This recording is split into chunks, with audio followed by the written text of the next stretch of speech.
Hey guys, I'm Tyler and welcome back to the channel. If you guys watched last week's video, you know we made this beautiful live edge maple farmhouse table and I kind of skipped over the fabrication of the legs. That is because I made these legs out of metal and they took quite a bit of time to fabricate and I wanted to go into a little bit more detail. If you guys wanted to make them out of wood, a little bit easier material to work with, you absolutely can. First order of operations was to break down all of the 2x4 eighth wall tubing, and I did this out in the garage using my portable bandsaw.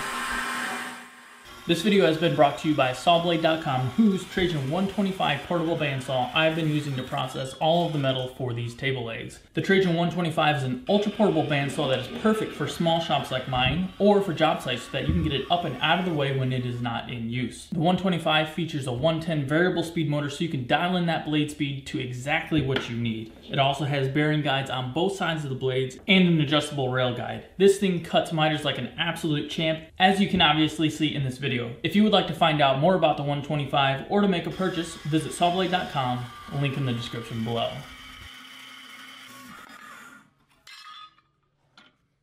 All the metal has been processed at this point and it's in here, and I picked up some riffraff off the street.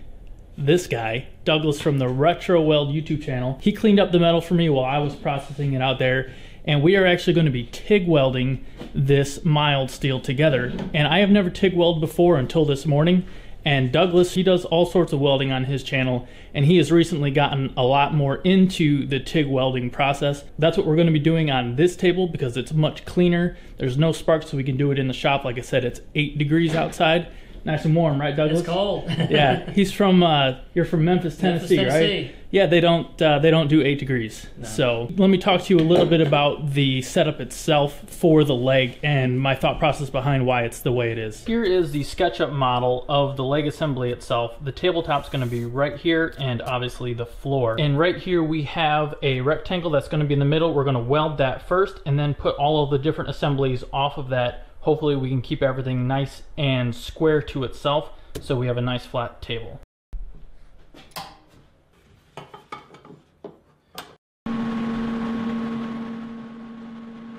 To begin the welding, we fired up my Lincoln TIG 200 square wave TIG welder, and those of you that actually know how to TIG probably laughed when I said I was going to be TIG welding all of this together. We did start with the TIG welder, and then I moved on later on in the build, as you will see later, once we got everything tacked together. Right now we are welding that inner rectangle together to make sure we get that nice and square to build our assembly off of.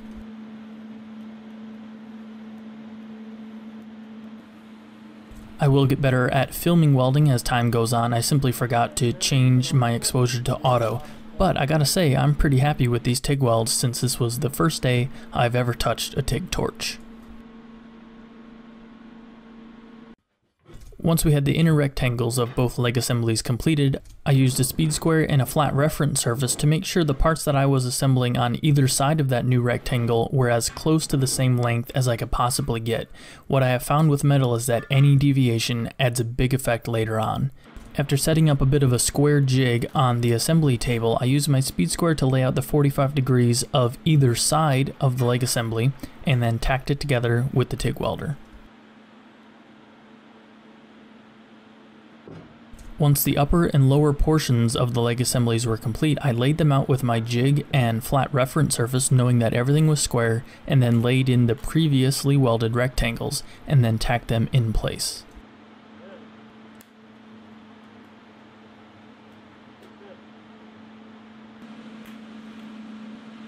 We did at least 2 tacks on every joint on one side, and then flipped the assembly over and did the same thing on the other.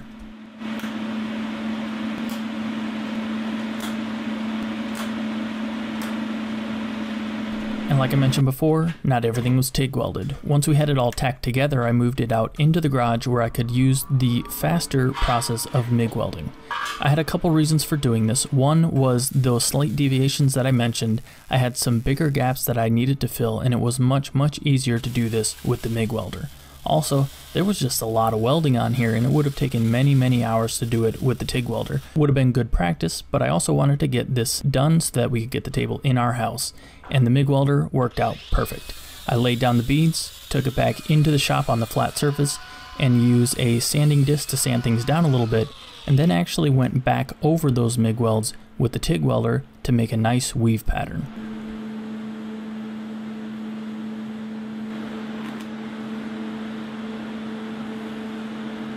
And then it was onto the wire wheel to buff up those welds nice and shiny and clean off any rust that had developed on the steel as it was waiting for me to assemble these. For the finish, I started with a coat of self-etching primer and then finished it up with several coats of semi-gloss black enamel.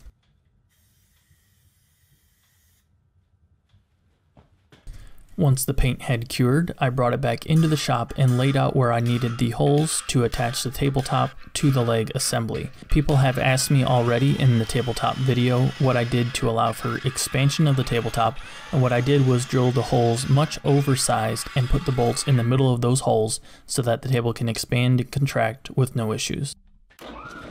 I'm not sure if this step is absolutely necessary because the felt pads that we put on there might be adequate, but I didn't want the open ends of the tubing sliding across the floor, so I made some maple pads that I recessed, drilled, and then tapped into the leg assembly and bolted these in place to act as a cap for the felt pads to be fastened to.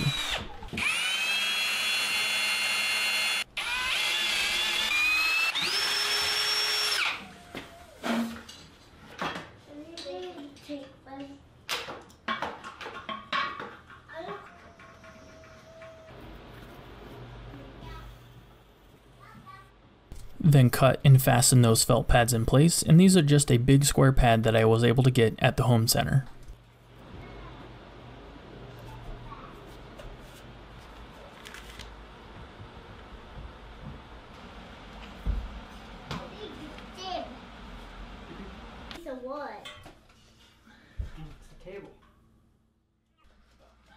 Laid the legs out on the tabletop, upside down obviously, in positions that would allow me to sit with my knees comfortably extended while sitting on the chair. And then I laid out lock washers and flat washers with the bolts that we needed to go through the leg assembly and then through the mounting pad of the angle.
Well, there we are, guys. That is a wrap. I hope you enjoyed this video.